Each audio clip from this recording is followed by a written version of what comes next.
chicos, como hemos dicho, vamos a ver la segunda parte del análisis vectorial y veremos un poco de cinemática y el movimiento MR1, movimiento rectilíneo uniforme. ¿Listo? Así que comenzamos con la primera parte que viene a ser análisis vectorial 2, ¿no?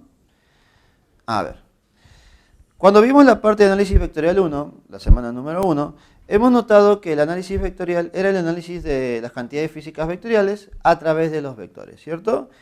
En esa oportunidad vimos cómo las operaciones de los vectores se hacían de manera gráfica, de manera geométrica, ¿no? En esta oportunidad vamos a hacer todo de manera analítica, usando la trigonometría. Entonces, ponemos por aquí. ¿Listo? Análisis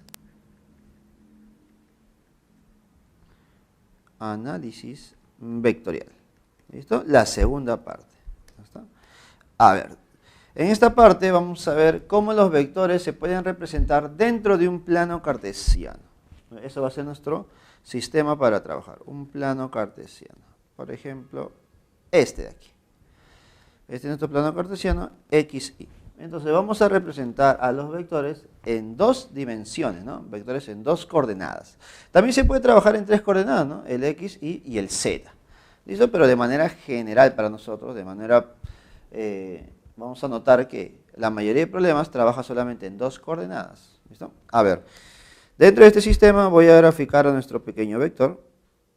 Recordemos que un vector es un segmento de recta con dirección, segmento de recta dirigido. Voy a considerar que este vector es nuestro vector A. Y recordemos que todo vector presenta dos elementos. El primero va a ser el módulo, que voy a llamarle A. Entonces, date cuenta que ya no tiene flechita, entonces podemos decir que es el módulo del vector. Y el segundo elemento, recordemos que es la dirección. En este caso, el ángulo, ¿no? Ya basta. Ahora, para usar este método, vamos a descomponer el vector, vamos a representarlo en función de otros dos vectores. Pero estos dos vectores no van a ser cualquiera, van a ser los vectores rectangulares. Porque vamos a hacer en esta oportunidad una descomposición rectangular. Entonces, ponemos por aquí. Haremos una descomposición rectangular. Ahí está. ¿Y qué es la descomposición rectangular? Es representar a este vector en función de dos componentes, que son las componentes rectangulares, una componente horizontal y una componente vertical. Y para eso voy a trazar rectas paralelas a los ejes. Por ejemplo, esta de aquí es una recta paralela al eje Y. Y por aquí tenemos otra recta paralela, pero respecto al eje X.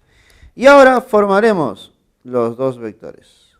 Un vector paralelo al eje X y otro vector paralelo al eje Y. Y notarás que en función de esos dos vectores vamos a formar nuestro vector A. ¿Listo? Ahora, esos valores, esas componentes, ¿cómo podríamos calcularlo? Entonces, para eso debemos recordar. Un poco de trigonometría. ¿Listo? Notarás por aquí, tenemos un triángulo notable, un triángulo rectángulo, donde la componente horizontal viene a ser uno de los catetos y la componente vertical vendría a ser otro de los catetos, ¿cierto? Entonces, como notamos que la componente horizontal está más cerca del ángulo, entonces a esa componente vamos a considerar que su valor viene a ser el valor de la hipotenusa, que sería A, por el coseno del ángulo. ¿Listo? Recordemos un poco de trigonometría, ¿cierto? ¿Y el otro valor cuánto sería? El otro valor sería A por el seno del ángulo. ¿Listo? Entonces, creo que queda claro que todo vector se puede representar en función de dos componentes rectangulares. Una componente horizontal y una componente vertical. ¿Listo? Ahora, esto nos ayuda a ¿qué? Nosotros cuando tengamos vectores dentro de un plano cartesiano, ya no voy a trabajar con el vector inclinado. Lo que se trata es de representar todos los vectores en función de dos componentes. Y de esa manera hacer las operaciones un poco más sencillas. ¿Listo? A ver, profe, no lo terminé de entender. Entonces, continuemos con esta descomposición. Una vez que tengas los vectores ya descompuestos, lo que vas a hacer es representar a ese vector A en función de esas dos componentes. ¿Y cómo lo vamos a hacer? Mira, pongo primero la componente horizontal, que es A coseno de teta. Pero para indicar que esa es la componente horizontal, se va a colocar se va a colocar, ¿qué cosa? Se va a colocar un vector unitario. El vector unitario y. Entonces, ahí tenemos el vector unitario y que nos indica que ese valor está en la horizontal. ¿Listo? Profe, pero también tengo una componente vertical. Ahí está, continúa poniendo entonces, sería A seno de teta. Para indicar que está en la componente vertical, le coloco una J. ¿Listo? Entonces, ¿qué he hecho aquí? He representado a este vector en función de dos componentes. Hemos representado al vector en función de dos componentes. Una componente horizontal y una componente vertical. No es la única representación que podemos hacer. Tenemos otras más. ¿Listo? La otra representación es en función de puntos coordenados. ¿Listo? Valores coordenados. Por ejemplo, pongo paréntesis. El primer valor sería A coseno de teta, que es el valor en el eje X. Y el segundo valor sería A seno de teta. ¿Listo? Ahí está, como si fuera un punto, ¿no?, del sistema. Entonces ya tenemos otra representación más. ¿Listo, chicos? Entonces, creo que queda claro que la finalidad de esta descomposición rectangular es representar a un vector en función de dos componentes. Y de esa manera hacer el problema más sencillo. Ahora, a esto le podemos agregar lo siguiente, pues, ¿no? Vamos a considerar que este A coseno de teta sería tu vector A en el eje X. Y este A seno de teta sería el valor de A, pero en el eje Y. ¿Listo? Una vez que conozcas esos dos valores de un vector, ya puedo calcular la magnitud del vector. ¿Listo? Profe, ¿cómo podríamos hacer eso? Entonces yo puedo decir que el valor del vector A es igual a la raíz del primer valor al cuadrado más el segundo valor al cuadrado. ¿Listo? Es como si estuvieras aplicando Pitágoras, ¿cierto? Esto es para calcular el módulo, ¿ya? Este es para calcular el módulo de este vector. ¿Listo? Ahí está, para el módulo. Módulo o magnitud. ¿Listo? Ahora sí. Entonces, como ya tengo claro lo que es una descomposición rectangular para un vector, ahora sí podemos hacer las operaciones. ¿Listo? Y la operación más importante, creo yo, de vectores es encontrar la resultante. Entonces, en esta parte vamos a encontrar la resultante. A ver, ¿cómo podría encontrar yo la resultante de los vectores? Entonces, para eso diré lo siguiente. Sabemos que la resultante es la suma de vectores. Es la suma de vectores. Entonces, cuando tú sumes vectores, la resultante también será un vector, ¿cierto? Por lo tanto, toda resultante presentará dos valores. Una componente en el eje horizontal y una componente en el eje vertical. ¿Listo? Porque si la resultante es un vector, lo puedo representar en función de dos valores. Una componente horizontal y una vertical. Ahora, aquí viene lo más importante, pues. ¿Cómo yo voy a calcular esta componente horizontal? ¿Y cómo yo voy a calcular esta componente vertical? La componente horizontal lo vamos a calcular de la siguiente manera. Sumamos todos los vectores que van hacia la derecha. ¿Listo? Sumo todos los vectores que van hacia la derecha. Si hay 1, 2, 3, 4, súmalos nada más. Y a estos vectores que van a la derecha les voy a quitar todos los vectores que van hacia la izquierda. ¿Te das cuenta? Simplemente sumo todos los que van a la derecha y les resto todos los que van hacia la izquierda. Profe, y si quiero calcular la componente vertical, creo que ya puedes deducir, ¿no? Sumaremos todos los que van hacia arriba y les quitaré todos los que van hacia abajo. ¿Listo? Entonces, de esta manera, nosotros vamos a calcular, ¿qué cosa? Las componentes de la resultante. ¿Listo? Ahora, no te preocupes si la componente te sale positiva o negativa. Eso es indiferente. Te puede salir positiva y negativa y no vas a pensar que te ha salido mal. Tengan cuidado. ¿Qué significa que una componente sea positiva? Significa que esa componente va hacia la derecha, pues, ¿no? Y si una componente es negativa, significa que va hacia la izquierda. Profe, pero si una componente vertical me sale positiva, significa que va hacia arriba. Y si me sale negativa, significa que va hacia abajo. Entonces, el signo nos indica hacia dónde se irá, ¿no? Derecha, izquierda, arriba o hacia abajo. ¿Listo? Entonces, como ya conozco el valor de la resultante, mejor dicho, ya conozco las componentes de la resultante, entonces ya puedo calcular el valor o el modo de la resultante. ¿Y cómo lo calcularíamos? Como r de x al cuadrado más r de y al cuadrado. ¿Listo? De esta manera yo voy a calcular el valor, el módulo de la resultante. Entonces ponemos por aquí módulo. ¿Listo? Y la segunda parte que vamos a mencionar es cómo calcular la dirección. ¿Cómo yo calcularía la dirección de la resultante? Recordemos que la dirección es un ángulo, así que mira, atentos. Como ya tienen los dos valores, las dos componentes, con esas dos componentes tú puedes graficar la resultante. Mira, observa. Si la componente horizontal es positiva, ¿hacia dónde vas a ir? Hacia la derecha. Si la componente horizontal es negativa, vas hacia la izquierda. Voy a considerar una componente positiva. Ese es tu r de x, positiva. Luego, de manera consecutiva, voy a colocar la componente vertical. La componente vertical, si va hacia arriba, debe ser positiva, y si va hacia abajo, debe ser negativa. Voy a considerar esta componente vertical. Ahí está. Por lo tanto, como son consecutivos y forman 90 grados, yo debo recordar lo siguiente.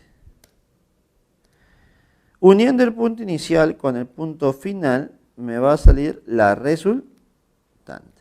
¿Listo? Por lo tanto, haciendo Pitágoras, encontramos el valor de ese resultante, ¿no? Que es justo lo que hemos hecho hace un momento.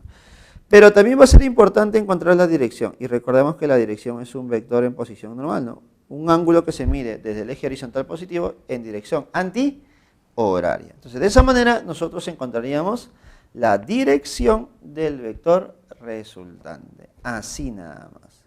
Y con eso ya podemos operar o calcular o resolver los problemas que ya tenemos en el material y tratar de resolver problemas adicionales. ¿Listo? Hasta aquí quedaría el análisis vectorial. Pero para complementar todo esto, chicos, te voy a colocar algo que a ti te va a ayudar. Debes recordar algo muy, pero muy importante. Ponemos por aquí, recuerda. Notarás que debo calcular coseno y seno de algún ángulo, ¿no? Obviamente usaremos las razones trigonométricas de ángulos conocidos. Así que por aquí vamos a colocar, ¿qué cosa? Los triángulos notables. Los más usados, como tú debes recordar, son 3 nada más, ¿cierto? Ya está. Me imagino que sí te acuerdas. El triángulo de 45-45. Uy, profe, ese es el más fácil. Claro. También debes recordar el de 30-60. El de 53-37. A ver, recordemos nada más. Entonces, para el triángulo de 45-45, recordemos que es K, K y K raíz de 2. 30-60 es K, K raíz de 3 y 2K. El de 37-53 es 3K, 4K y 5K. ¿Listo? Y para los que no se acuerdan, porque la mente es frágil a veces, recordemos, a ver, ¿cómo se calcula el seno de un ángulo? Entonces el seno del ángulo, recuerda que es cateto opuesto sobre hipotenusa. ¿Y cómo se calcula el coseno de un ángulo? Cateto adyacente sobre hipotenusa. Eso para recordar, porque notamos que en este tema debemos aplicar esas razones trigonométricas. ¿Te parece? Así que, ahora sí, ya estamos listos para continuar con el siguiente tema. Y recordemos que el siguiente tema viene a ser cinemática. Entonces, chicos, continuemos con la teoría de esta semana número 2. A ver, tema cinemática. Y lo primero que debemos hacer es describir el concepto, ¿no? ¿Qué cosa estudia la cinemática? ¿Listo? Entonces, la cinemática es parte de la física que estudia el movimiento de un cuerpo. ¿Listo? Pero ten cuidado.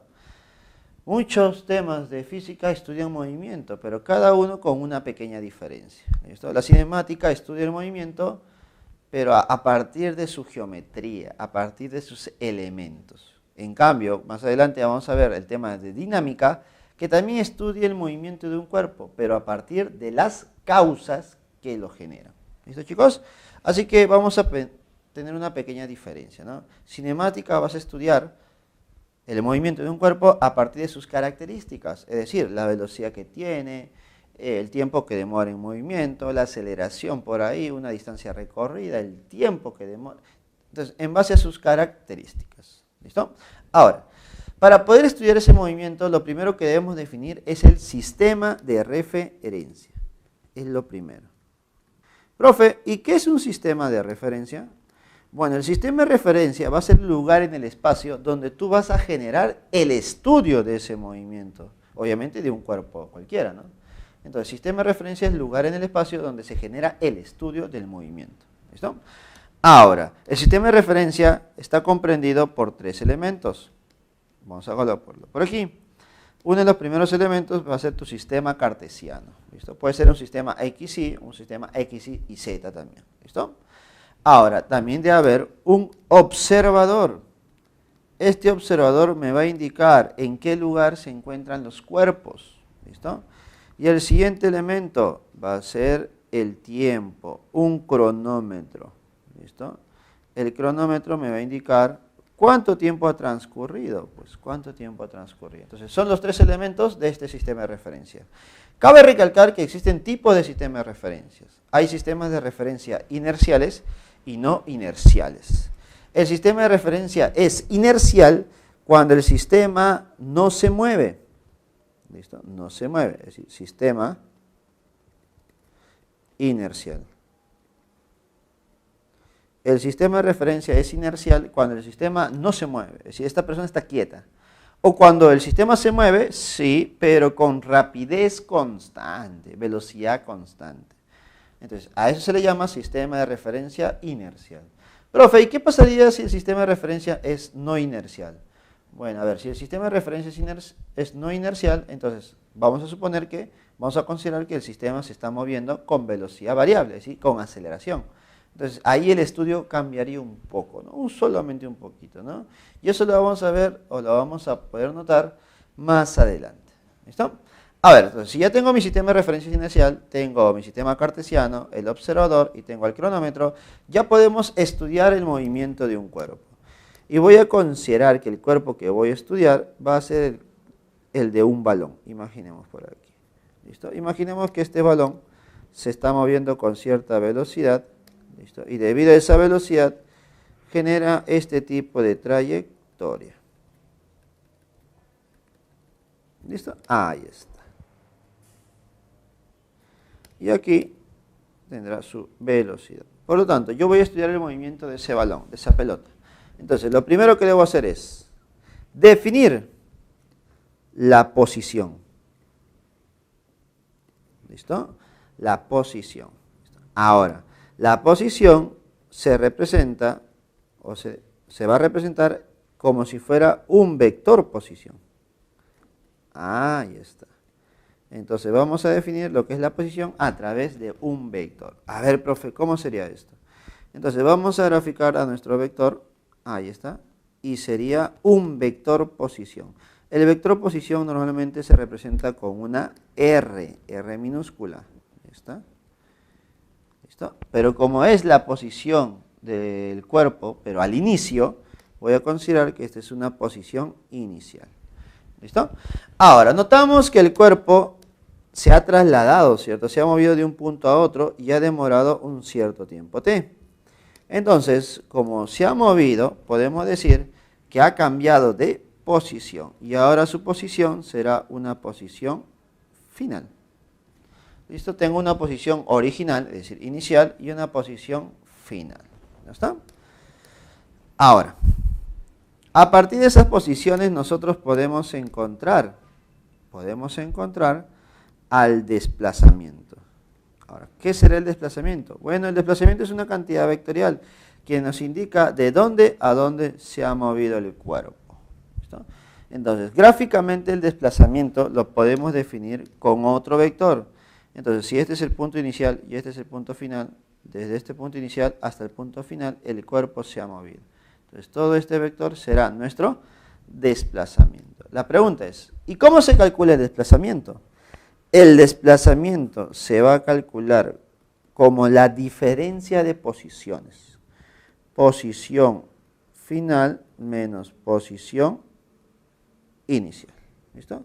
De esa manera vamos a definir el desplazamiento de un cuerpo. Esto también le puedes llamar como variación de posición. ¿Te parece? Entonces ya tenemos el segundo elemento. Siguiente. A partir del desplazamiento podemos definir lo que es la velocidad.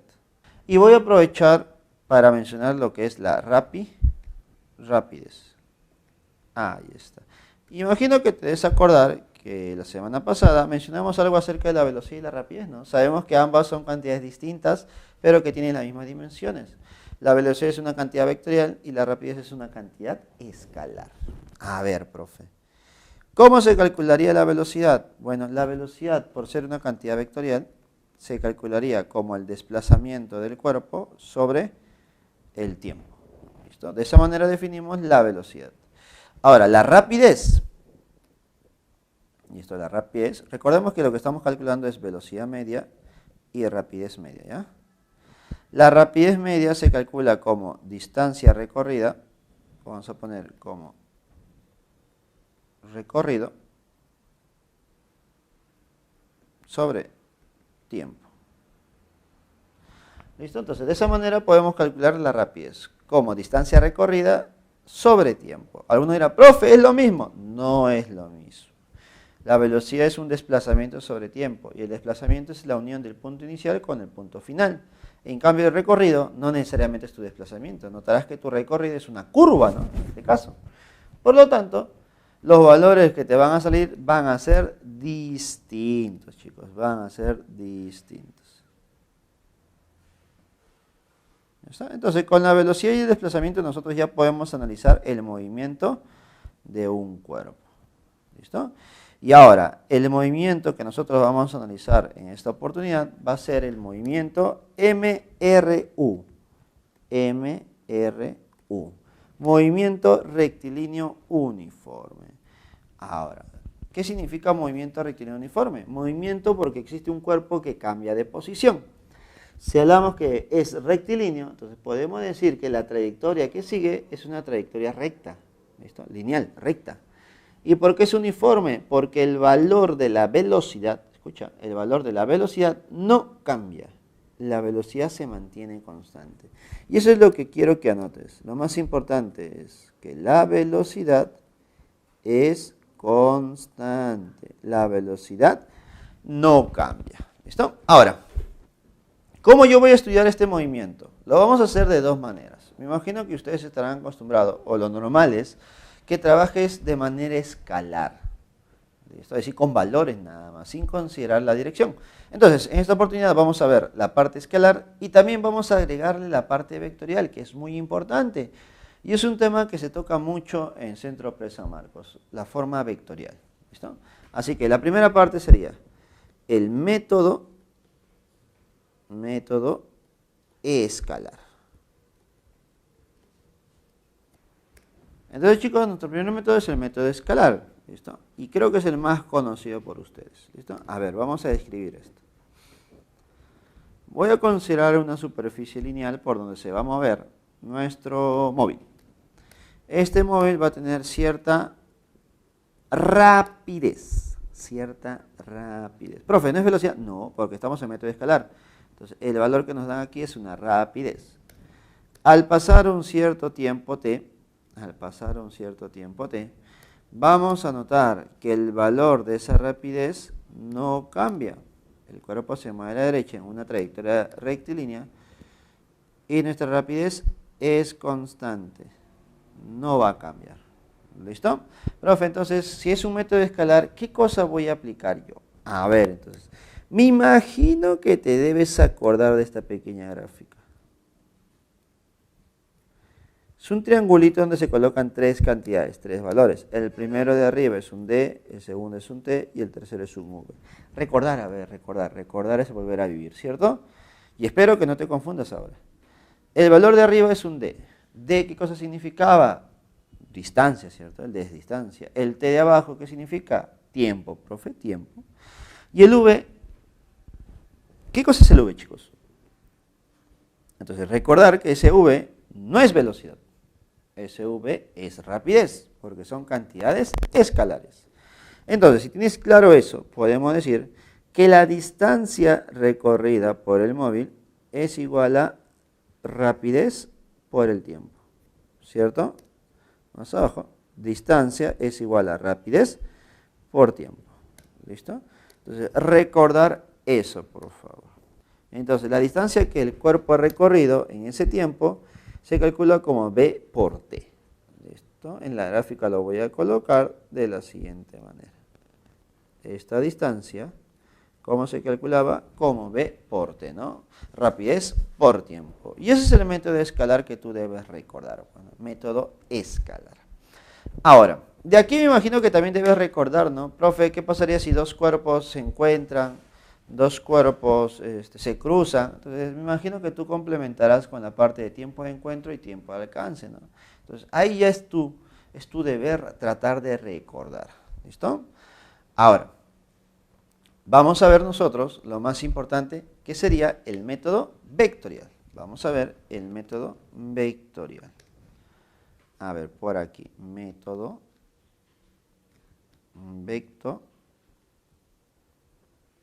vectorial.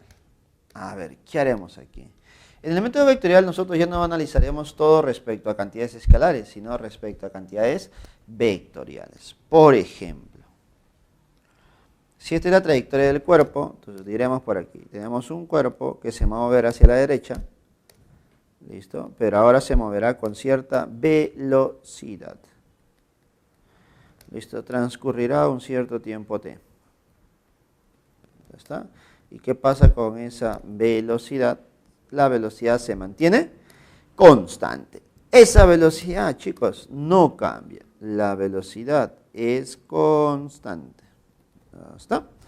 Ahora, profe, ¿y la distancia? No, yo no hablo de distancia. Voy a hablar de posiciones. El cuerpo se moverá desde una posición inicial a una posición final. Existe un cambio de posición. Y si existe un cambio de posición, habrá un desplazamiento. ¿Listo? Ahora, en base a estas cantidades que ahora son vectoriales, nosotros podemos estudiar la ecuación de movimiento. ¿Listo? Voy a estudiar la ecuación de movimiento. A ver, ¿y cuál es esa ecuación de movimiento? Te la presento ahora mismo. Esa ecuación de movimiento es la siguiente. La posición final que tiene el cuerpo es igual a la posición inicial del cuerpo más la velocidad del cuerpo por el tiempo transcurrido. Esa es nuestra ecuación de movimiento. Recuerda que las cantidades son vectoriales. ¿Eso qué significa? Lo coloco por aquí. Eso significa que la velocidad tiene signo. Profe, ¿qué significa que la velocidad tenga signo? Significa que si el cuerpo se mueve a la derecha, el signo correspondiente es positivo. Si se mueve hacia la izquierda, el signo correspondiente es negativo. Profe, ¿y si se mueve hacia arriba? También será positivo, ¿no? Y si se mueve hacia abajo, será negativo. ¿Listo, chicos? A eso me refiero con que tenga signo. La velocidad tiene signo. ¿Listo, chicos? Ahora, no solamente puedo analizar esta ecuación o generar esta ecuación, ¿no? Para poder calcular la posición final, sino que a partir de esta ecuación nosotros generamos una gráfica de estudio. Vamos a graficar esta ecuación de movimiento. Entonces ponemos por aquí. Gráficas. ¿Listo? A ver, ¿qué gráficas nosotros analizaremos? En esta oportunidad yo voy a analizar dos grafiquitas. Los voy a colocar por aquí. ¿Listo? La primera gráfica es la posición que tiene el cuerpo respecto al tiempo. Y la segunda gráfica es la velocidad que tiene el cuerpo respecto al tiempo. Cuando nosotros analizamos la gráfica de la posición respecto al tiempo, notaremos que esa ecuación que genera esta gráfica es una ecuación de grado 1, es una ecuación lineal. Por lo tanto, la gráfica sería algo así. ¿Listo? Es una recta, sería una recta. ¿Listo? Ahora, esta gráfica, ¿qué datos oculta? Uno de los más importantes. posición inicial. Necesito saber de dónde comienza el movimiento para poder decir al final cuál sería la posición final, ¿no? Ahora, entonces, ese punto de intersección es nuestra posición inicial. Si te das cuenta, estamos calculando este valor, ¿no? Ese valor. Entonces, ¿qué valor nos faltaría ahora? Nos faltaría la velocidad.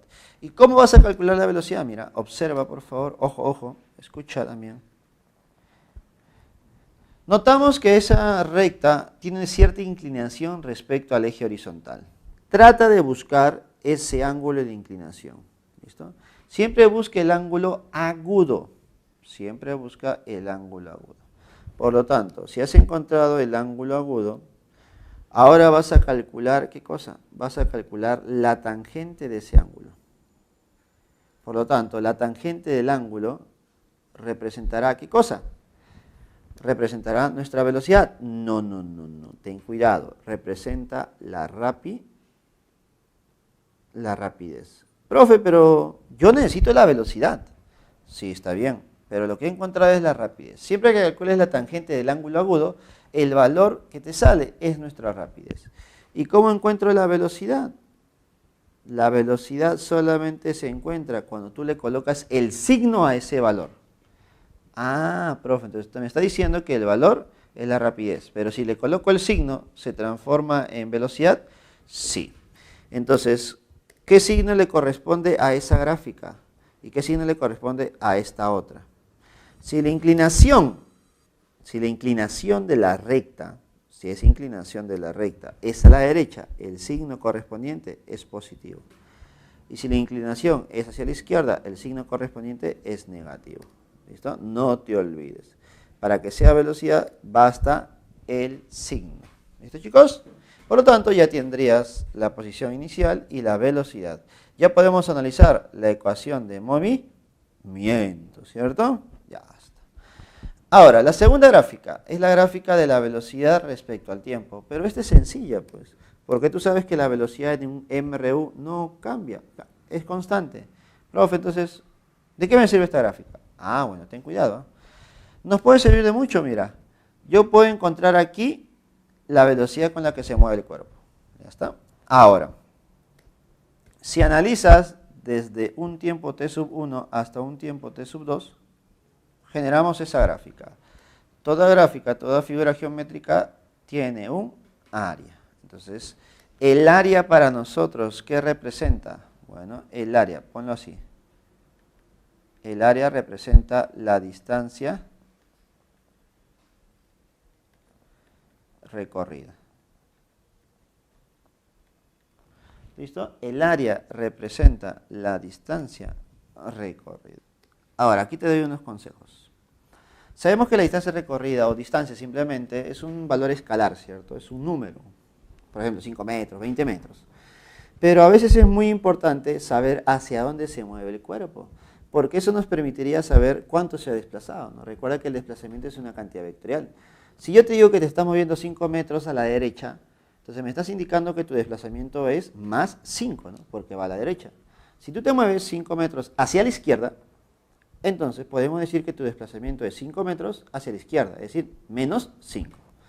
Ahora, en esta gráfica, ¿cómo yo identifico hacia dónde se mueve el cuerpo? Entonces, toma nota, por favor.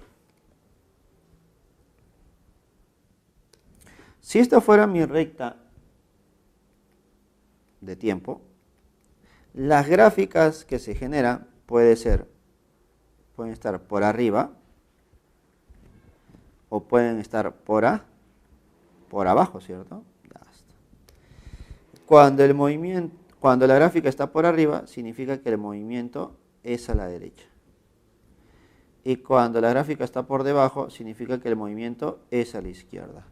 Entonces, si yo considero los signos, arriba positivo y abajo negativo, voy a colocarle para que no te olvides, arriba positivo y abajo negativo. Si yo considero los signos, lo que encontraría ya no sería distancia recorrida, estaría encontrando el desplazamiento que tiene el cuerpo. Así que no te olvides, en algún problema te pueden pedir desplazamiento o distancia recorrida. Ahora, ¿y por qué es importante esto? No solamente porque te lo puede pedir en un problema, sino porque a partir de ese desplazamiento a distancia recorrida, si yo lo divido entre tiempo, estaría calculando la velocidad media y la rapidez media también, ¿cierto? Así que tomar en cuenta, por favor, eso. ¿Listo? Ahora, el espacio que nos está sobrando por aquí nos va a permitir desarrollar un concepto adicional, un concepto más, que viene a ser el movimiento relativo. ¿Listo? Lo voy a colocar por aquí. Vamos a mencionar lo que es el movimiento relativo. A ver, ¿de qué trata el movimiento relativo, chicos? A ver, recordemos y aprovechemos la gráfica que tenemos acá a la izquierda. Sistema de referencia. Aquí, mira. Observa. Ahí está. Este es mi sistema de referencia, ¿no? Y todos los cuerpos se mueven respecto a este sistema. Respecto a este sistema. ¿Listo? Ahora, si en un problema te dicen que el cuerpo se mueve con una rapidez de 10 metros por segundo, entonces esa rapidez es respecto al sistema, este sistema que no se mueve. Normalmente en los problemas la rapidez que te dan es respecto a la Tierra, ¿no? Considerando que la Tierra es inmóvil respecto a la superficie, la cual no se estaría moviendo. Entonces, ¿pero qué pasaría si quiero representar esa velocidad en función de un cuerpo en movimiento? ¿Qué pasaría si quiero representar esa velocidad en función de otro cuerpo? Y este cuerpo podría estar en movimiento. Entonces, para eso, voy a hacer lo siguiente. Voy a poner a mi sistema de referencia y voy a colocar a dos cuerpos diferentes. ¿Listo? Puede ser un cuerpo A y luego un cuerpo B. A y B. Cada uno con sus respectivas velocidades y rapideces. Velocidad de A y velocidad de B. Ahora, ten cuidado, estos valores de velocidades son respecto a este sistema de referencia, ¿sí o no? Todo respecto a él, ¿listo? Sistema inercial. Vamos a considerar que este sistema no se mueve. Ya está. Ahora, vamos a considerar lo siguiente. ¿Qué pasaría si yo quiero calcular la velocidad, vamos a poner por aquí, la velocidad que tiene el móvil A respecto al móvil B? Entonces, chicos, ¿cómo podemos encontrar la rapidez de nuestro cuerpo A respecto al cuerpo B? Imaginemos que quiero representar la velocidad con la que se mueve A cuando el cuerpo B sea nuestro sistema de referencia. Entonces, ponemos por aquí. Rapidez de A respecto a B sería la rapidez, sería la rapidez que tiene el cuerpo A menos la rapidez que tiene el cuerpo B. ¿Listo? La velocidad que tiene A menos la velocidad que tiene B.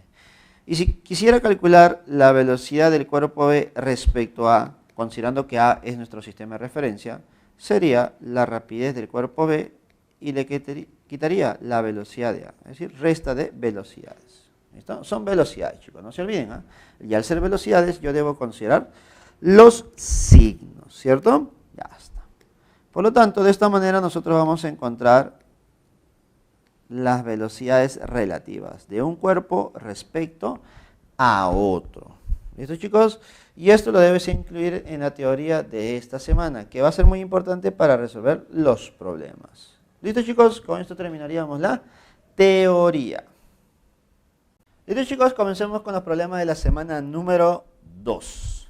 ¿Ya está? Recuerda que los problemas que vamos a ver constan del tema de análisis vectorial, ¿listo? La segunda parte de análisis vectorial, y el comienzo de la cinemática, ¿no? Analizando el movimiento rectilíneo uniforme, ¿no? Conocido como MRU, ¿listo? Entonces vamos a aplicar todo lo que has visto en la parte teórica para resolver estos problemas. ¿Listo? Pregunta número 1. Dice lo siguiente. Se tiene el conjunto de vectores mostrados donde f, mira, f vale 30 y el vector e vale 50. Determine la magnitud del vector resultante. A ver, me están pidiendo el valor de la resultante, pero notarás que la gráfica más parece una gráfica correspondiente al tema de análisis vectorial 1, ¿cierto? La primera parte que hemos visto en la semana número 1. Pero eso no significa que no lo podamos resolver, ¿no? La idea es tratar de nutrirnos un poco más para tener ideas o métodos de resolución, ¿no? Así que mira lo que voy a hacer por aquí. ¿Qué te están pidiendo? La resultante. ¿Cómo se calcula la resultante? Sumando los vectores. A más B más C más D más E más F. ¿Cuál es la idea? La idea es reducir estos vectores. Ya está. Creo que llegas a la misma conclusión que yo, ¿no? Tratar de reducir todo en función de F y de E, que son los valores que yo tengo, ¿cierto? Así que mira lo que voy a hacer. Observas este vector A, observas el vector B, observas el vector C, observas el vector D. ¿Cómo son esos 4 vectores? Consecutivas, profesor. Por lo tanto, esos 4 vectores lo puedo reducir a uno solo, que sería este, ¿sí o no? Claro. Pero a su vez, ese vector, escúchame bien, a su vez ese vector se puede dividir en F y E. ¿Sí o no? A ver. Entonces, me está diciendo usted, profesor, que este A, B, C y D, todo esto se reduce a un vector celeste. Pero al final, ese vector celeste lo puedo representar con el vector F y el vector E. Claro, también lo puedo hacer. ¿Listo? Y además le tengo que sumar otro E y otro F. Claro que sí, claro que sí. Entonces, me está diciendo que la resultante es igual a 2 veces la suma de E más F. ¿Sí o no? Entonces, yo te pregunto, E más F, ¿cuánto será? Entonces, si yo quiero la magnitud de la resultante, debo saber la magnitud de E más F. ¿Sí o no? ¿Y tú sabes cómo se calcula esa magnitud de E más F, que viene a ser otra resultante más? Entonces, esto se calcula como raíz del vector E al cuadrado más el valor del vector F al cuadrado más 2 veces E por F por el coseno del ángulo teta. Ahora tú dirás, profe, fácil, pues si me dicen que E vale 50, F vale 30, y según el gráfico me parece que el ángulo es 120, reemplazo. ¿Listo? Vamos bien, creo que tienes la idea. Pero algo muy importante que te mencioné la semana pasada, la semana número 1, donde vimos análisis vectorial. Para poder aplicar este método, que es el método del paralelogramo, y aplicar esta fórmula, ese ángulo teta, ese ángulo, se forma cuando los vectores nacen de un mismo punto. Dime, observa el vector E y el vector F. ¿Nacen de un mismo punto? No, profesor. Son vectores consecutivos. Ah, bueno, entonces, ¿qué debo hacer? ¿Qué habíamos dicho? ¿Qué habíamos platicado? Que para que nazcan de un mismo punto, debo trasladarlos. Ah, bueno, entonces traslademos esos vectores. Vamos a trasladar. Entonces, si por aquí tengo el vector E, este vector F que estaba por aquí abajito, ¿listo? Formando un ángulo de 120, si no me equivoco, claro que sí, 120, lo traslado. Voy a tratar de que avance un poquito, imaginemos, ya está, imaginemos, ahí está, F. Por lo tanto, el ángulo que yo necesito no sería este, el ángulo formado entre esos dos vectores, claro. ¿Y cuánto sería ese ángulo? Profe, si acá es 120, para que sea 180 sería 60. Ah, entonces el ángulo entre esos dos vectores es 60. Y con eso ya puedo resolverlo. Pues, ¿no? ¿Listo? Entonces quedaría R igual a 2 veces la raíz de E al cuadrado. Bueno, E vale 50, ¿no? 50 al cuadrado. Más F, que vale 30 al cuadrado. Más 2 veces E por F. E vale 50. Por F, que vale 30. Por el coseno de 60. Ahí está. ¿Listo? Ahora, tú puedes aplicar cualquier método, ¿no? Capaz, ya, profe, 50 al cuadrado, 30 al cuadrado, lo pero, lo sumo y después saco raíz. Sí, vale, es muy válido eso. Pero la idea es que tú reduzcas tu operación. Mira, observa por favor. Dime, ¿cuánto vale coseno de 60? Profe, coseno de 60 es un medio. ¿Está? Por lo tanto, dime sí o no que este 2 con este 2 se van. Sí, se van, profe. Ya está. Afuera te queda 2. Pero voy a multiplicarle por los términos que voy a sacar de la raíz. A ver, ¿cómo es eso, profe? Mira, observa, muchas veces lo vas a usar, estoy seguro. Si tengo 50 al cuadrado, dime, este cerito sería un 10, ¿no? Es un 10 al cuadrado. Dime, este otro cerito sería 10 al cuadrado. Y estos dos ceritos forman 10 al cuadrado. Entonces, todos tienen 10 al cuadrado. Término en común, 10 al cuadrado. Pero al sacarlo de la raíz, le debo sacar la raíz a ese 10 al cuadrado. ¿Y cuánto me quedaría? Profe, saco raíz de 10 cuadrado, me sale 10, pues, ¿no? Claro. Entonces, al final, ¿qué me queda? Solamente me queda el 5 al cuadrado, que sería 25. Me queda el 3 al cuadrado, que sería 9. Me queda el 5 por 3, que sería 15, ¿no? Ahí está. Date cuenta que la operación se ha reducido un poco, ¿no? No es lo mismo operar 50 al cuadrado más 30 al cuadrado que 5 al cuadrado más 3 al cuadrado, ¿no? Listo, es mínimo, pero ayuda. Créeme que son segundos valiosos. Ahora, 2 por 10, por la raíz de cuánto? A ver, 25 más 15 sería 40. Más 9 sería 49. Ahí está. Y todos saben que raíz de 49 es 7, ¿no? Entonces sería 2 por 10 por 7. Por lo tanto, el valor de la resultante sería 140 unidades. ¿Listo? Entonces, ya tenemos respuesta para el problema número 1. Y la clave sería la E. Enano, chicos. Vamos con el problema número 2. A ver, es un texto un poquito extenso, ¿no? Pero ya, a veces esos problemas son más sencillos. Problema 2 dice, los vectores son muy importantes para estudiar fenómenos que suceden a nuestro alrededor.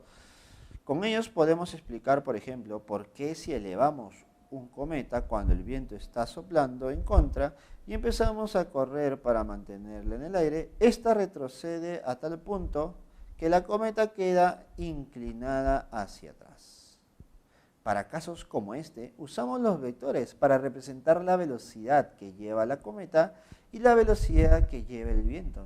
Mira, qué interesante. Algo tan sencillo como volar cometa, algo que creo que se ha perdido en la juventud de ahora, pero es muy importante porque, mira, te permite analizar algunos fenómenos interesantes, ¿no?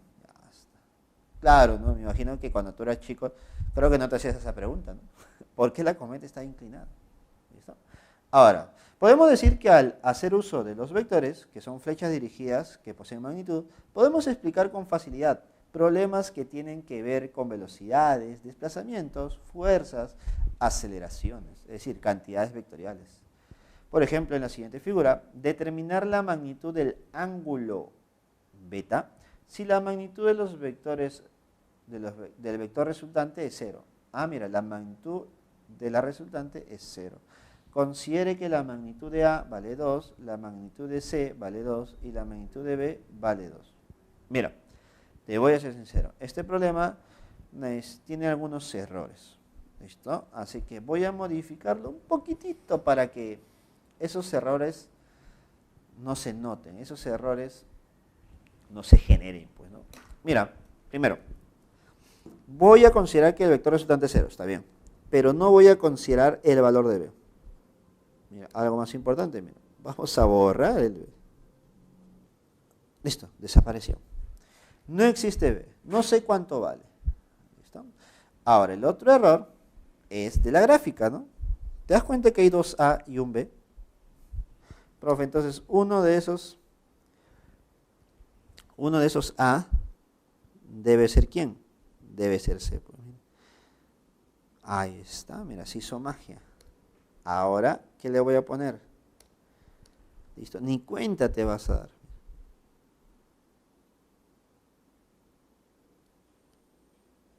Ahí está, no se nota, ¿no? No se nota. Ahí está, mira. A, B y C. A, B y C. ¿Listo, chicos? Ahora, comencemos. Lo que hemos visto en esta segunda parte de análisis vectorial es la descomposición, ¿no? La descomposición rectangular, ¿no? En un eje horizontal y en un eje vertical, en el eje X y en el eje Y. ¿Listo? Recuerda que solamente se va a descomponer los vectores inclinados respecto a estos ejes. En este caso, el vector A y el vector C. ¿Listo? El vector A y el vector C. ¿Listo? Así que, comencemos. Este vector A lo puedo descomponer en un valor que va hacia abajo y un valor que va hacia la izquierda. El valor de C lo puedes componer en un valor que va hacia abajo y un valor que va hacia la derecha. ¿Cierto? Mira, este valor para la descomposición de A, el valor que está más cerca del ángulo, recordemos que sería A por el coseno del ángulo beta. Por lo tanto, el otro sería A por el seno de beta. ¿Listo? Por lo tanto, A ya no me importa. Trabajo con sus componentes, que sería A coseno de beta y A seno de beta. Y para C, el componente que está más cerca sería C por el coseno de beta. Y el otro sería C por el seno de beta. C ya no trabaja. ¿Listo? Entonces, analicemos. Notarás tú que todo esto, mira, todo esto se encuentra en el eje, ¿dónde? En el eje vertical. Y como la resultante es 0, entonces la componente en la vertical también es 0. Todo lo que va hacia arriba es igual a todo lo que va hacia abajo. ¿Listo? De la misma manera, en el eje horizontal. En el eje horizontal, como la resultante es 0, entonces la horizontal también debe ser 0. Entonces lo que va hacia la derecha es igual a lo que va hacia la izquierda. ¿Listo? A ver, entonces, ¿cómo sería esto? La resultante es 0. Entonces, en base a eso, yo digo lo siguiente. Si la resultante es 0, entonces la resultante en el eje X también es 0 y la resultante en el eje Y también es 0. ¿Qué significa que en X y Y sea 0 la resultante? Bueno, simple, profe. Eso significa claramente que los vectores que van hacia la derecha tienen el mismo valor que los vectores que van hacia la izquierda. Los vectores que van hacia arriba deben ser iguales a los vectores que van hacia abajo. ¿Listo? Ya está. Por lo tanto, dime, si analizo en el eje X, ¿quién va hacia la derecha? Hacia la derecha va C coseno de beta. ¿Quién va hacia la izquierda? A seno de beta. ¿Cuánto vale C? Vale 2. Coseno de beta. ¿Cuánto vale A? Vale 2. Seno de beta. Por lo tanto, notas claramente que 2 y 2 no es 4, sino 2 y 2 se van a ir.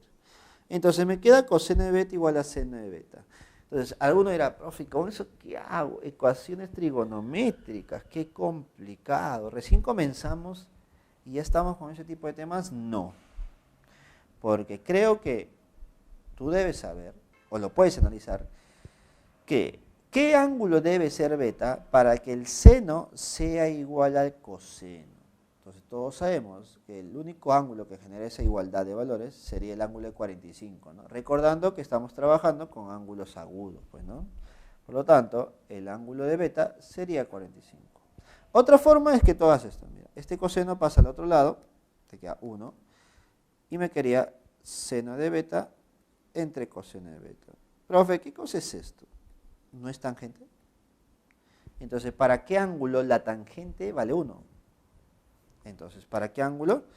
Claramente para el ángulo de 45 grados. ¿Listo? Y justa es mi respuesta. ¿Listo, chicos? Entonces, eso es lo que nosotros hemos planteado para esta solución, ¿no? Recuerda que hicimos un par de cambios, ¿no? Unas correcciones, porque con los valores que había no te iba a salir un resultado, pues. Por lo tanto, pregunta número 2, la clave sería nuevamente la hay. Nuevamente la hay. Ahora, antes de pasar al problema siguiente, problema número 3, te doy, por favor, una tareita, ¿no? Un desafío. Yo he resuelto de esta forma, descomponiendo lo que veo. Pero notarás en la figura que el ángulo beta se repite, ¿no? El vector C forma un ángulo beta respecto a la horizontal y el vector A forma un ángulo beta respecto a la vertical. Entonces, ¿qué pasaría si yo hago una rotación de estos vectores? ¿Listo? Entonces, capaz, si yo roto, se forma una figura, pero por más que los vectores roten, la resultante sigue siendo la misma. En este caso, sigue siendo 0. A veces, en algunos problemas, es necesario hacer una rotación. ¿Por qué acá no lo hice? Porque lo podía resolver con esos ángulos en esa posición. Pero ¿cuándo se recomienda usar una rotación? Cuando los ángulos que te muestran no son ángulos conocidos, pues, ¿no? Son ángulos totalmente desconocidos. Pero si yo hago una rotación, una cierta rotación de un ángulo específico, capaz los ángulos que se generen o se quedan o se reduzcan lleguen a ser conocidos. Y con esos ángulos ya reducidos, capaz podemos analizarlo mucho mejor, ¿no? A veces es importante hacer eso. ¿Listo, chicos? Entonces te dejo de tarea a ver cómo rotarías tú para que el ángulo beta desaparezca. Y con esa figura nueva que te va a quedar después de la rotación, analices nuevamente la resultante. A ver qué tal te va, pues, ¿no? Lo hacemos más rápido o me demoro mucho, pero lo importante es que lo intentes, porque con eso tendrías un nuevo método para poder desarrollar los problemas de análisis vectorial. Listo, chicos. Continuemos entonces. Ahora, chicos, estamos con una pregunta de verdadero o falso, que es la pregunta número 3 y corresponde al tema de cinemática, movimiento rectilíneo uniforme, MRU. Y dice lo siguiente. Respecto al MRU, indicar la verdad o falsedad de las siguientes proposiciones. Proposición número 1 dice, el móvil recorre distancias iguales en tiempos iguales. 2. El móvil recorre distancias diferentes en tiempos iguales. A ver, un momento. Tengo que hacer una pausa aquí. Yo te pregunto, si arriba te dicen que el móvil recorre distancias iguales en tiempos iguales y abajo te dicen que el móvil recorre distancias diferentes en tiempos iguales. Dime, ¿no hay una contradicción ahí? Claro, y tú debes saber que cuando existe una contradicción, los dos no pueden tener el mismo valor de verdad, ¿no? Uno es verdadero y el otro es falso obligatoriamente. Ya está, eso es muy importante a veces, ¿eh? Proposición número 3. La velocidad permanece constante. Ya está. Entonces, según lo que tú has visto en teoría, en la parte de la teoría, para el MRU, que es un movimiento rectilíneo uniforme, tú debes recordar que la trayectoria es una línea recta y el movimiento es uniforme porque la velocidad no cambia, la velocidad permanece constante. Si la velocidad permanece constante, eso significa que si recorre 2 metros en un segundo, recorrerá 4 metros en 2 segundos y recorrerá 6 metros en 3 segundos. Es un movimiento uniforme. Por lo tanto, notaremos que si pasa un segundo, un segundo, un segundo, un segundo, recorrerá la misma distancia, la misma distancia, la misma distancia. Entonces, diremos lo siguiente. Mediante una gráfica concluimos lo siguiente. Si este es mi móvil, este es mi móvil, este es mi móvil, y este es mi móvil que se está moviendo hacia la derecha, hacia la derecha, hacia la derecha, hacia la derecha, y en el primer tramo demora un segundo y recorre 4 metros, entonces, si pasa un segundo más, o otro segundo más, dime, ¿cuánto va a recorrer? Ah, bueno, 4 metros, 4 metros y 4 metros. Por lo tanto, la primera proposición, ¿es verdadera o es falsa? El móvil recorre distancias iguales en tiempos iguales, eso es verdadero. Y la segunda proposición, ya sabes, que sería falso, ¿no? Por contradicción o simplemente por definición, ¿no? Si pasa al mismo tiempo, no puede ser diferentes distancias, pues, ¿no? La velocidad permanece constante. Eso es obvio, profe, porque estamos en un MRU. ¿Y esta velocidad cómo es? constante, es decir, no cambia. Eso es verdadero, por definición de movimiento rectilíneo uniforme. Entonces, sería verdadero o falso verdadero. Y la clave para este problema, notarás que viene a ser la A, ¿no? Avioncito. ¿Listo?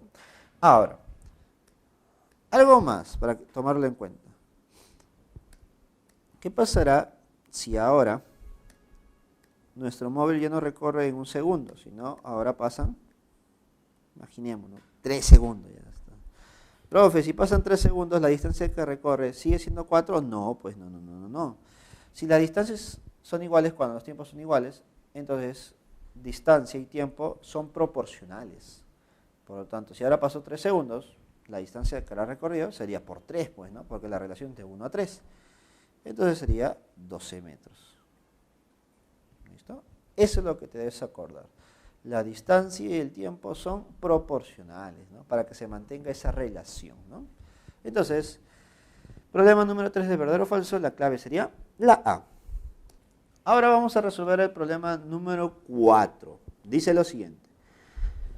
Para evitar la congestión vehicular, los ingenieros instalan sensores a lo largo de las vías y luego procesan la información en la central de cómputo. La figura muestra el tipo de información procesada a través de un gráfico que representa a un auto que se mueve en una sola dirección. Determine la magnitud de su velocidad. A ver, esta gráfica nos representa en el eje horizontal el tiempo transcurrido para el auto y en el eje vertical la distancia recorrida, ¿no? X distancia en metros todavía, ¿no? Entonces representamos esos dos valores y se forma una recta. Y según el gráfico, esa recta nace en un punto 4 y genera un ángulo de inclinación de 45. Sabiendo esos valores, me dicen determinar la magnitud de la velocidad. Creo que queda claro cómo hacer este problema, ¿no? Ya lo hemos visto en la teoría. Profe, es una recta porque se trata de un movimiento MRU, movimiento rectilíneo uniforme. ¿Ya está? Entonces sabemos que es un MRU. ¿Ya está? Porque es una recta. Si fuera una curva, sería otro movimiento. Ahora, de esta gráfica, sabemos ya que este 4 que está aquí, ¿qué cosa es? Ese 4 no es la velocidad, no. Es la posición inicial del auto en este caso. Posición inicial. Ahora, con este 45, ¿qué voy a hacer? Calcular la tangente. Bueno, tangente de 45. Esa tangente de 45, ¿qué nos representa? Nos representa la rapidez. ¿No era la velocidad? No, la rapidez. Recuerda que en la teoría hemos quedado en algo. Tú siempre vas a analizar el ángulo agudo, siempre. No importa si la recta está inclinada hacia la derecha o hacia la izquierda. El ángulo que debes considerar es el ángulo agudo. Por lo tanto, la tangente de ese ángulo agudo representa la rapidez. Lo voy a poner por aquí. La rapidez. Ya está. Entonces, ¿podemos decir que la rapidez vale 1 metro por segundo? ¿Sí o no? Claro. Ahora, la pregunta es la siguiente. A ti te piden la magnitud de la velocidad. Te piden la magnitud de la velocidad. ¿Listo? Aunque creo que hay un error. ¿Tú sabes por qué? Porque en las claves todos tienen signos. A excepción de E, pues no que cero. Pero al tener signo, lo estarían representando ¿con qué? Como si fuera un vector. A excepción de C, que es un 4 solo, ¿no? ¿Listo? Así que creo que tenemos que tener mucho cuidado con esta pregunta, ¿no? Parece que las claves están como si fuera una cantidad vectorial, pero al final lo que te piden es magnitud, ¿no? Bueno, espero que te quede claro lo que estamos haciendo, porque este pequeño error en las claves te puede jugar en contra, ¿no? Pero mientras tengas claro lo que has hecho en la teoría y lo que has hecho en esta solución del problema, creo que no vamos a tener dificultades con otro problema similar. ¿Listo? Entonces, la rapidez es 1 metro por segundo. Pero yo quisiera la velocidad, profe. Si quisiera la velocidad, recuerda que la velocidad es un vector. Y sigue siendo 1 metro por segundo. Pero a esta velocidad, a esta cantidad le debo agregar un signo. Más si va a la derecha o menos si va hacia la izquierda. O tal vez a veces más cuando va hacia arriba o menos cuando va hacia abajo, ¿no? Como está en el movimiento horizontal, entonces más a la derecha y menos a la izquierda. Profe, ¿cómo determinar el signo? Bueno, eso es en base a la inclinación de la recta. La recta es inclinada, si te das cuenta, a la derecha, ¿no? Tiene esa cierta inclinación. Por lo tanto, si esa es la inclinación, entonces el signo que le corresponde sería más. ¿Listo? Entonces ya tienes dos valores. Tienes rapidez y la velocidad.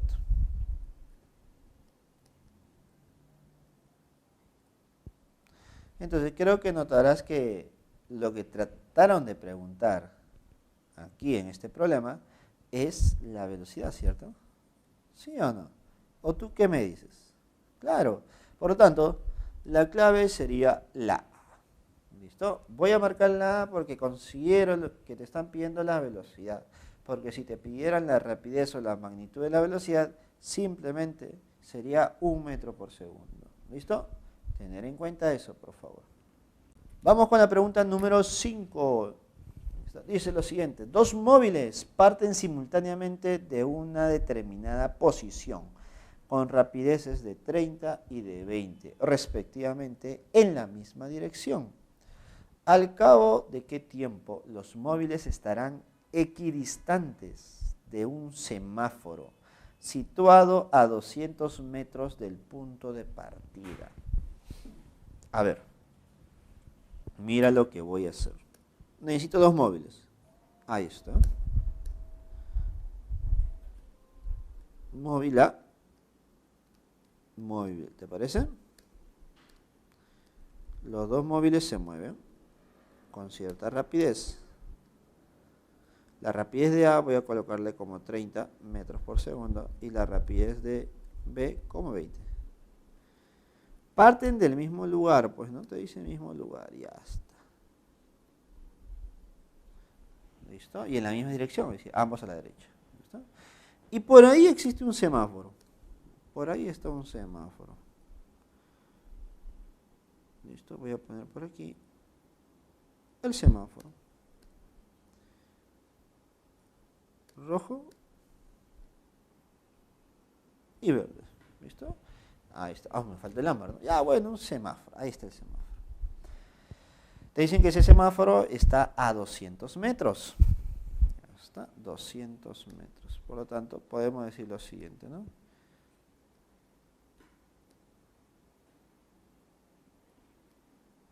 Acá está, 200 metros.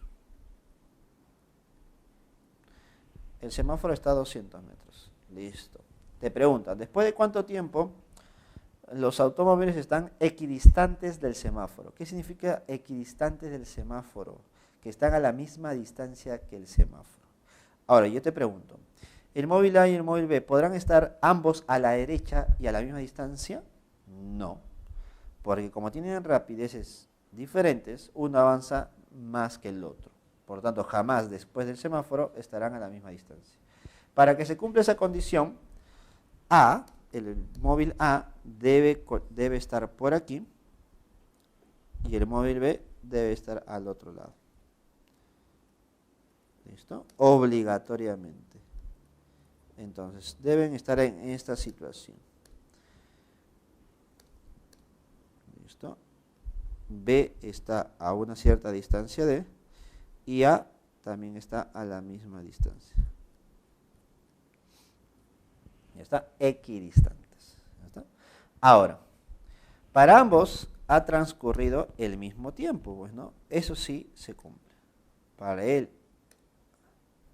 primero habrá pasado un tiempo t y para el segundo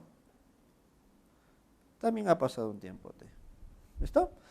Entonces, aquí vamos a tratar de jugar, mover un poco las distancias, ¿no? Porque este 200 lo puedo sacar de alguna manera, pues, ¿no? Por ejemplo, mira, observo. ¿Cuánto será la distancia que ha recorrido el móvil A? ¿Y cuánto será la distancia que habrá recorrido el móvil B? Ambos se mueven con MR1. Entonces podemos decir, para el MRU, se cumple que la distancia recorrida es igual a rapidez por el tiempo. ¿Sí o no? Entonces, notarás que gráficamente, si yo considero toda la distancia recorrida por A, te das cuenta que toda la distancia recorrida por A, que lo voy a sombrear para que te des cuenta tú, mira, todo esto,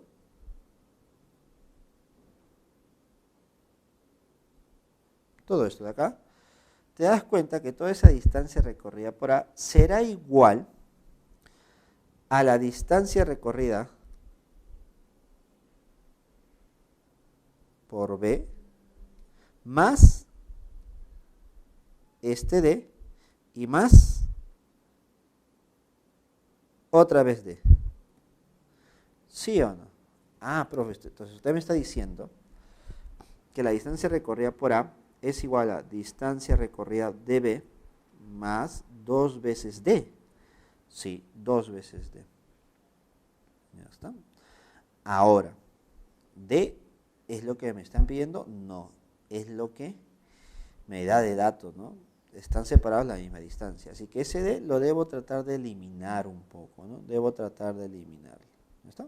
Pero antes de eliminarlo, mira, voy a tratar de reemplazar. Distancia recorrida de A sería rapidez de A, que sería 30 por el tiempo T. Distancia recorrida de B, distancia recorrida de B sería rapidez de B, que sería 20 por tiempo T. Y esto más 2D. ¿Ya está? Esa es una primera ecuación, se podría decir. ¿Ya está? Pero ¿te das cuenta que hasta ahora no estoy usando el dato de 200? ¿Listo? Así que comencemos con el dato de 200. El dato de 200, si te das cuenta, sería toda la distancia de B. Vamos a poner acá 200. Es igual a la distancia de B, distancia recorrida de B, que sería, ahí está, distancia de B, más, ¿listo? Más D, ¿cierto? Sí. Entonces, distancia de B sería 20T más D. Ya está. Por lo tanto, ya tengo otra ecuación más. ¿Listo? Con esta ecuación y esta ecuación debo comenzar a analizar. ¿Listo? Inclusive esta primera ecuación se puede reducir un poco más, porque si este 20T pasa a restar, sería 10T. Y esto es igual a 2 veces D. Profe, saqué la mitad, pues. Por lo tanto, yo puedo decir que 5T es igual a D. Dime, ¿y eso dónde lo reemplazarías? ¿No es cierto que lo podemos reemplazar abajo? Claro, entonces podemos decir que 200 es igual a 20T más D. ¿Pero D no vale 5T? Claro, 5T. Entonces tendríamos que 200 es igual a 25T. Y por lo tanto, dime, ¿cuánto me saldría el tiempo T? Al ojo creo, ¿no? Bueno, no tan al ojo, ¿no? 200 entre 25 te puede tomar un tiempo, pero al final el resultado simplemente sería 8 segundos. Y esa sería mi respuesta. La clave para el problema número 5 sería la A. Conclusiones. En este problema he usado el método escalar, las fórmulas escalares, ¿no? Distancia es igual a rapidez por tiempo. Es decir, lo he trabajado como segmentos. Es lo que se suele hacer cuando aplicas este tipo de ecuaciones o este tipo de soluciones. Pero habrán problemas donde tú uses el método vectorial. Así que nos ayuda para entender los dos casos y diferenciar en qué problema usamos un método y en qué problema usamos el otro método. ¿Listo, chicos? Así que continuemos con el problema número 6. Ya en este problema número 6, notamos que nuevamente tengo una gráfica. Vamos a ver de qué se trata. Dice lo siguiente. En la gráfica mostrada posición en función del tiempo, determina el instante para el cual los dos móviles se encuentran. Entonces la gráfica corresponde a dos móviles. ¿Listo? Obviamente un móvil es A y el otro móvil es B. ¿Te parece? Móvil A es esta recta y móvil B es esta recta. ¿Listo? Te dicen el instante para que los dos móviles se encuentren. Ya está. Profe, si los dos móviles se encuentran, lo que debo encontrar es el tiempo de encuentro, ¿cierto? Claro. Pero si yo aplico las ecuaciones vectoriales, si dos móviles se encuentran, ambos deben estar en el mismo lugar, en la misma posición. Por lo tanto, Vamos a tratar de resolver este problema con ecuaciones vectoriales, ecuaciones de movimiento. Entonces ponemos por aquí. Para el MRU, ¿qué se cumple? Que X es igual a X sub 0 más velocidad por tiempo. Profe, pero hay dos móviles. Bueno, analiza los dos entonces. Para A. Para el móvil A, ¿qué tendríamos? Para el móvil A, la posición de A sería posición inicial de A, notaríamos que sería 0. Posición inicial de A sería 0, más velocidad de A. Profe, la velocidad de A, ¿cómo se calculaba? Bueno, recuerda problemas anteriores donde hemos encontrado la velocidad, ¿no? Según una gráfica. Entonces, vas a calcular la velocidad usando la tangente de este ángulo. Tangente para A. Vamos a poner teta, ¿ya? La tangente sería cateto opuesto, que sería el valor de aquí, 40, sobre el cateto adyacente, que sería 36. Profe, ¿le puedo sacar cuarta? Claro, sácale cuarta, me queda 10. Sácale cuarta, me queda 9. Este sería el valor de la velocidad de A. ¿Listo? Entonces, la velocidad para A sería 10 sobre 9. ¿Listo? ¿Con qué signo? Obviamente positivo. Recuerda que el valor nada más es 10 sobre 9 y eso es rapidez, ¿no? Pero como quiero el signo también sería más 10 sobre 9. Eso es por la inclinación de la recta, recuerda. Y esto por el tiempo. ¿Listo? Ahora hacemos lo mismo, pero para B. ¿Qué te parece? Para B. Entonces, posición para B. Posición inicial para B, al ojo nada más, notarás que la posición inicial es 50, ¿no? 50, ya, profe. Y para calcular el ángulo, mira lo que voy a hacer. Vas a analizar ahora todo este triangulito, donde aquí estaría el ángulo. Entonces diremos, tangente de beta. Sería cateto opuesto, que sería todo esto, mira, que sería 50. Sobre el cateto adyacente, que sería todo esto, que es 45. Simplificar sería 10 sobre 9, ¿no? Eso sería la rapidez de B. Ya está. Mira, para que no te confundas. A ver, para no confundirnos, borramos esto. ¿Listo?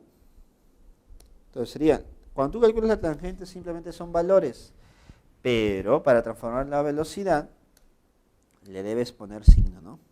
Ya está, mira, para los dos, para que nos quede claro. Tenemos por aquí, velocidad de A con signo sería más 10 sobre 9, y velocidad para B con signo, ¿cuánto sería? A ver.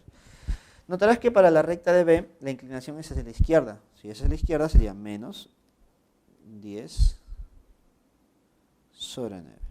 ¿Listo? Ah, profe, entonces la velocidad para B sería menos 10 sobre 9. Eso es por la inclinación de la recta, ¿no? Y esto por el tiempo t. ¿Listo? Ahí está. Por lo tanto, ¿ahora qué debo hacer? La condición del problema, ¿no? Los dos móviles se encuentran. Y si se encuentran, ¿qué tendrán? La misma posición. Se encuentran. Para el encuentro, las posiciones son iguales. Entonces sumo 0 más 10 novenos por t debe ser igual a 50 menos 10 novenos por t. Ese menos 10 novenos por t pasa a sumar al otro 10 novenos por t y sería 20 novenos por t. Y este es igual a 50. 0 y 0 se van. Y notaríamos que el valor de t, ¿cuánto sería, chicos? El valor de t sería, a ver. Ah, no es tan fácil, ¿no?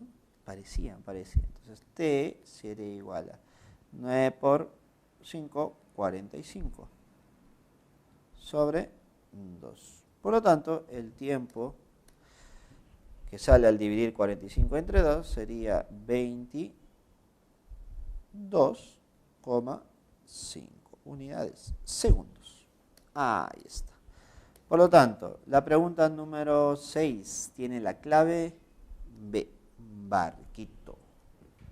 Pregunta número 7. Dice lo siguiente. Las ecuaciones de posición versus el tiempo de los móviles A y B que viajan con MRU son. posición de A es igual a menos 20 más 4t y la posición de B es igual a más 48 menos 3t, donde X se mide en metros y el tiempo en segundos.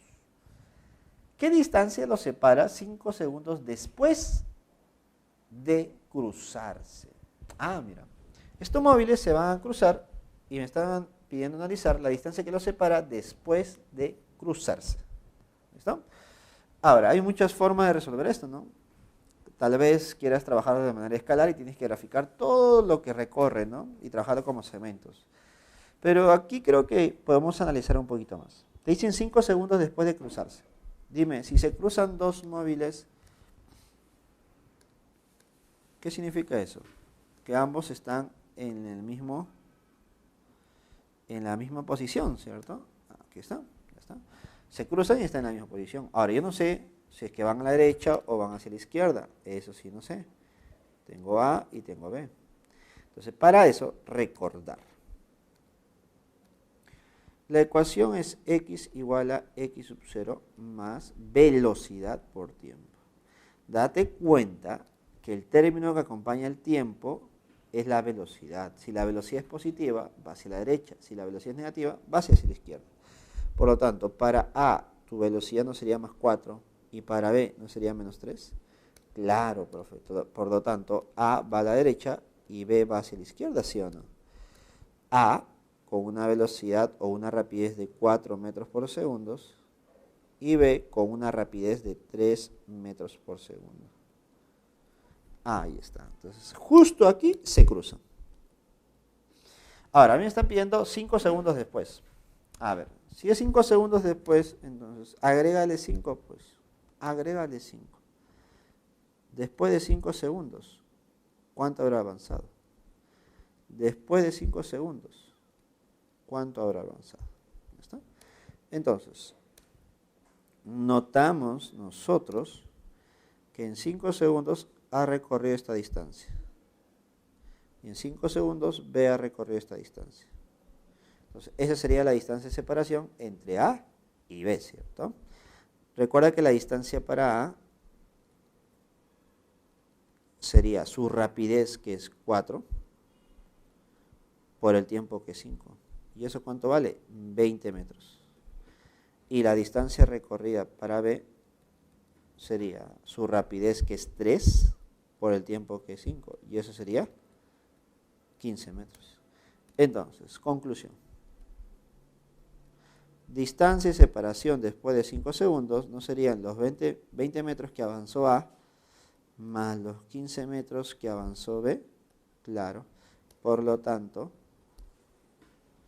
ahí está, 15 metros que avanzó B. Por lo tanto, la distancia de separación después de 5 segundos de cruzarse es de 35 metros. Y notamos que esta pregunta no tiene clave.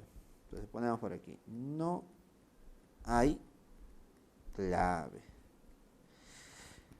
Yo deduzco que por ahí, ¿no? Se habían confundido. 2.33, 33, como que por ahí pudo haber sido el error, ¿no? Uno de ellos debe haber sido 35. Por lo tanto, podemos decir que no hay clave y el resultado sale 35 metros.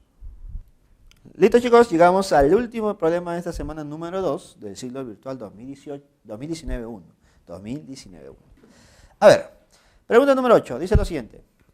La escalera mecánica de Plaza San Miguel, mide 10 metros. Cabe recalcar, ¿no? Hay que tener mucho cuidado con esas escaleras, ¿no? Ya. Y se mueve con una rapidez constante de V sub E, ¿no? Rapidez de la escalera debe ser, ¿no? Se desea conocer la rapidez J, V sub J, de un joven, ¿no? Rapidez de un joven, ¿ya?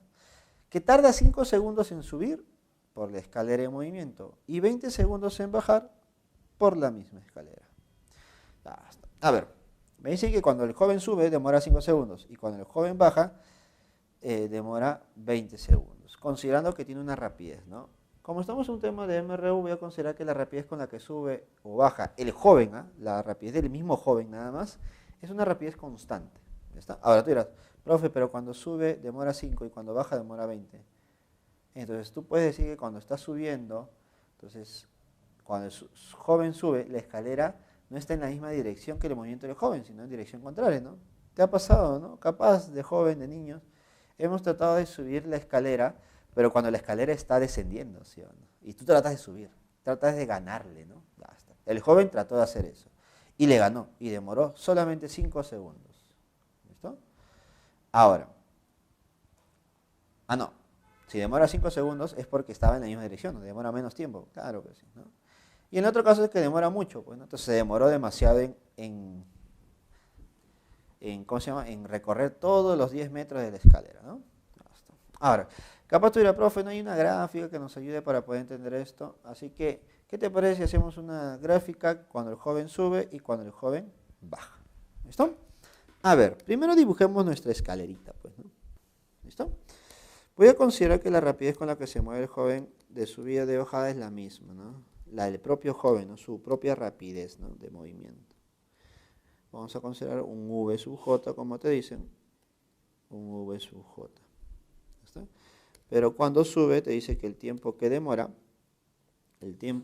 es de 5 segundos.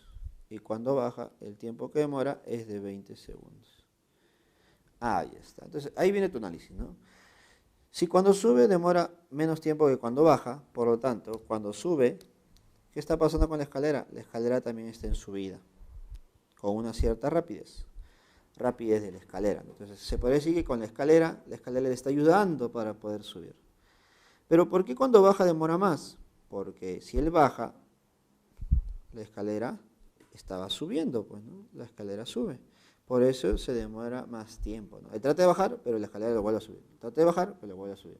Y al final, por tanto movimiento que hay, demora 20 segundos en descender al final. ¿Listo?